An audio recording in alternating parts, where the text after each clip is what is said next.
कहानी की शुरुआत होती है जापान में, जहां आए दिन स्पेस से आने वाले भयानक मॉन्स्टर्स के हमलों से आम जनता बेहद खौफ में थी। इन मॉन्स्टर्स को काइजूस कहा जाता था। इंसान काफी समय से रिसर्च करके इन काइजूस का मुकाबला करने के लिए नए सिस्टम्स बनाने में लगे हुए थे। अब जापानी सरकार ने काइजूस के मुकाबले के लिए खास टीम बना दी, लेकिन अब एक और खतरनाक काइजू ने सबको परेशान कर दिया था। ये एक इनविजिबल यानी अदृश्य काइजू था, जिसका नाम था नारुंगा, और वो चारों तरफ तबाही मचा रहा था। जापानी फौज ने पता लगाया कि उसके अंदर गायब होने की शक्ति तो है ही, साथ ही वो बिजली खींचकर अपने अंदर की ताकत को बढ़ाता है। उसे रोकने के लिए सरकार ने शहर के सभी बिजली ग्रिड्स को बंद करने का आदेश दिया। जब नारुंगा ने देखा कि वो बिजली नहीं खींच पा रहा, तो उसने गुस्से में आकर पूरी बिजली की ग्रिड ही तबाह कर दी और बिजली की खोज में आगे निकल पड़ा। इधर फौज ने नारुंगा पर कई मिसाइल्स दागकर हमला किया, लेकिन नारुंगा ने अपनी जादुई शक्तियों से उन्हें हवा में ही नष्ट कर दिया। अब तो सरकार नारुंगा पर न्यूक्लियर बॉम्ब से हमला करने के बारे में भी सोचने लगी थी,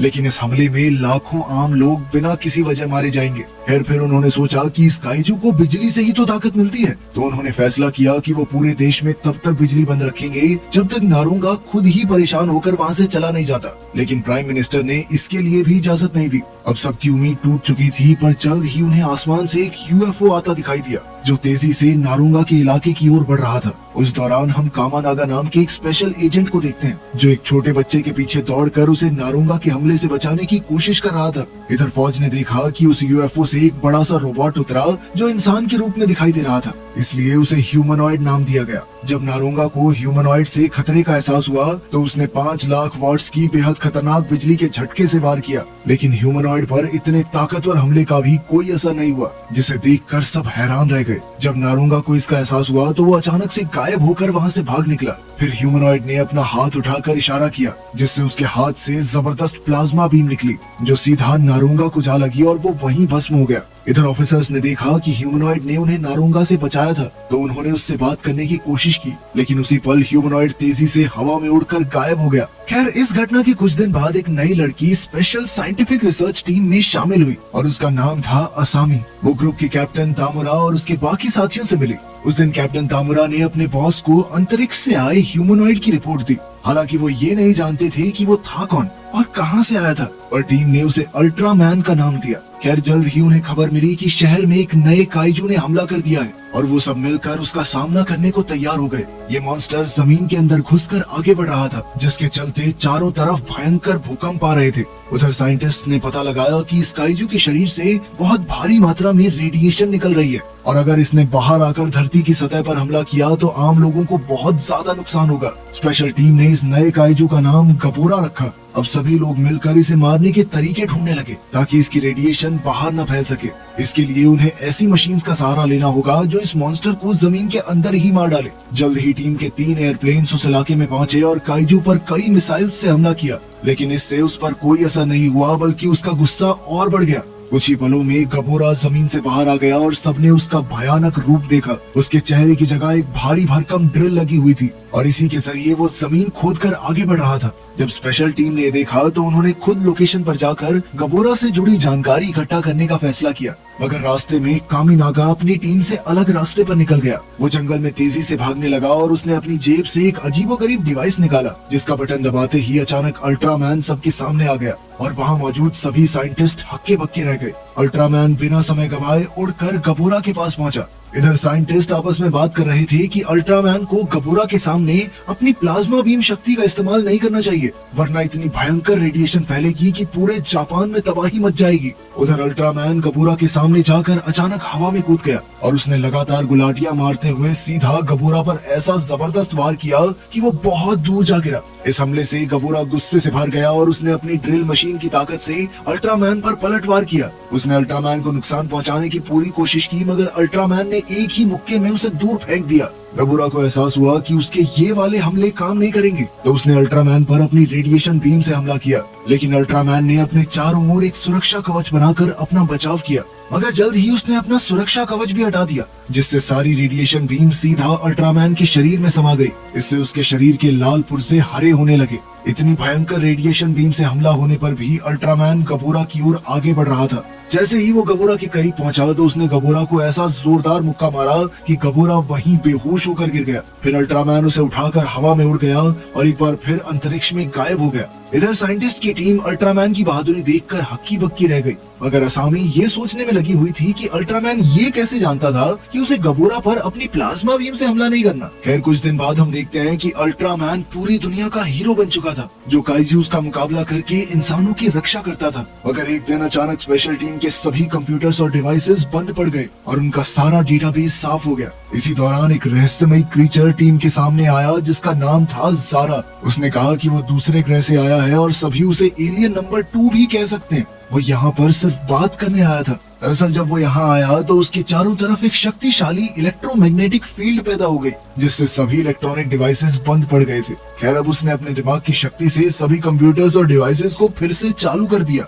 अब ज़ारा ने कहा कि वो प्राइम मिनिस्टर से मिलकर इंसानों और एलियंस के रिश्ते और भविष्य के बारे में बात करना चाहता है। समय के साथ साथ ज़ारा ने लोगों का भरोसा जीत लिया, लेकिन स्पेशल एजेंट्स को लगता था कि अगर लड़ाई हुई तो ज़ारा उनके लिए खतरा बन सकता है। असल में वो अपनी ताकत की मदद से किसी भी सरकार का डेटाबेस चुरा सकता था, यानी वो देश की खुफिया जानकारी उनके दुश्मनों को बेच सकता है। वहीं दूसरी ओर हम कामिनागा को देखते हैं, जो एक गाड़ी में अपने किसी पार्टनर से यही बात कह रहा था। उसने कहा कि ज़ारा लोगों को बेवकूफ बनाने के लिए उनका साथी होने का नाटक कर रहा है। पर बाद में जब कामिनागा गाड़ी में अकेला था तो अचानक ज़ारा वहाँ उसके सामने आ गया। उसने अपना खतरनाक प्लान बताते हुए कहा कि इंसानों का खत्म होना बेहद जरूरी है, क्योंकि वो बाकी सभी प्रजातियों के लिए खतरा बन सकते हैं। ज़ारा ने कहा कि इंसानों पर भरोसा नहीं किया जा सकता, वो आपस में ही लड़ते रहते हैं और साथ ही वो अपनी आबादी भी लगातार बढ़ाए जा रहे हैं। ये सुनते ही कामिनागा ने कहा कि वो ज़ारा को ऐसा कुछ भी नहीं करने देगा, लेकिन ज़ारा ने कहा कि अल्ट्रामैन भी उसका कुछ नहीं बिगाड़ सकता। तब ये खुलासा होता है कि ज़ारा जानता था कि कामिनागा ही अल्ट्रामैन बनकर सबकी जान बचा रहा है। अब ज़ारा कामिनागा को बेहोश करके अपने साथ ले गया।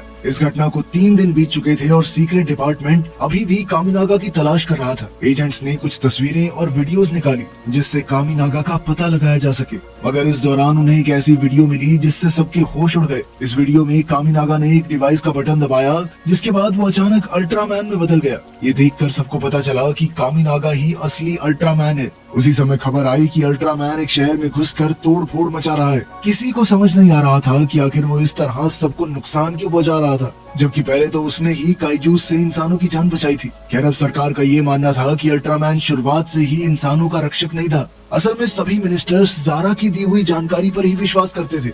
इसी दौरान हम देखते हैं कि आसामी को एक खुफिया पैकेज मिला जो कामिनागा की तरफ से था। उसके अंदर वही डिवाइस था जिसकी मदद से वो अल्ट्रामैन का रूप लेता था। अब आसामी कामिनागा के पुराने पार्टनर से मिली और उन दोनों ने डिफेंस टीम के इस डिवाइस के बारे में बात की। इसके बाद आसामी और कामिनागा का पुराना साथी मिलकर उस जगह की तरफ निकल पड़े जहां अल्ट्रामैन को बंदी बनाकर रखा गया था। इसी दौरान कैप्टन तामुरा और उसकी टीम ने फौज को सलाह दी कि वो अल्ट्रामैन पर हमला न करे। जल्द ही आसामी उस जगह पहुंच गई जहां कामिनागा को कैद किया गया था। आसामी ने उससे पूछा कि उसने अपनी सच्चाई के बारे में सबसे झूठ क्यों कहा, तो कामिनागा ने जवाब दिया कि मैंने कभी झूठ बोला ही नहीं, मैंने तो सिर्फ चुप रहकर अपनी सच्चाई छुपाए रखी। खैर फिर आसामी ने उसे आजाद करके उसका डिवाइस वापस किया, मगर उसी समय अचानक नकली अल्ट्रामैन ने वहां हमला करके आसामी को बंदी बना लिया। तब कामिनागा ने बिना समय गवाए अल्ट्रामैन का रूप ले लिया, जिससे सबको पता चल गया कि वही असली अल्ट्रामैन है। फिर उसने एक जोरदार वार से नकली अल्ट्रामैन को दूर फेंक दिया। इसके बाद उसने आसामी को बचाकर एक सुरक्षित जगह पर रखा। अब नकली और असली अल्ट्रामैन के बीच फिर से जबरदस्त लड़ाई शुरू हो गई। असली अल्ट्रामैन ने अपनी प्लाज्मा बीम से जबरदस्त हमला करके नकली अल्ट्रामैन को हवा में उछाल दिया।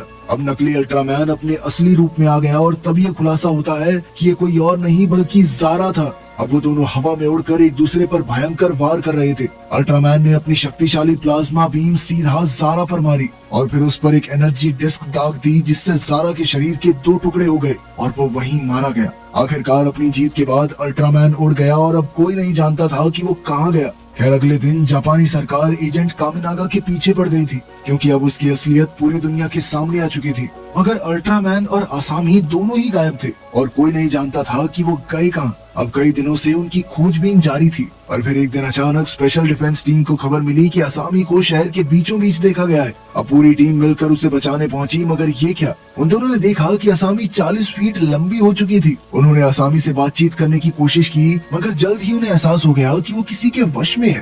तभी अचानक आसामी ने एक बिल्डिंग पर मुक्का दे मारा और चारों ओर अफरा तफरी मच गई, क्योंकि सबको लगा कि अभी हमला शुरू होने वाला है। उसी पल आसमान से एक रहस्यमयी आवाज सुनाई थी और उसने सबसे कहा कि अल्ट्रामैन जिस टेक्नोलॉजी का इस्तेमाल करता है वो सिर्फ उसकी नहीं है। फिर जैसे ही आवाज बंद हुई तो आसामी अचानक जमीन पर गिरकर बेहोश हो गई। पुलिस ने पूरा इलाका सील कर दिया और सरकार के अगले आदेश का इंतजार करने लगी। अब स्पेशल एजेंट्स ये पता लगाने की कोशिश कर रहे थे कि असामी इतनी भारी भरकम हुई कैसे और साथ ही वो रहस्यमयी आवाज किसकी थी। अब वो सब ये सोच रहे थे कि एजेंट असामी को वापस पहले जैसा कैसे किया जाए। तभी एक आदमी चुपके से कमरे में घुस आया और सबसे कहा कि उसका नाम मेफिलिस है और वो एलियन नंबर 0 है।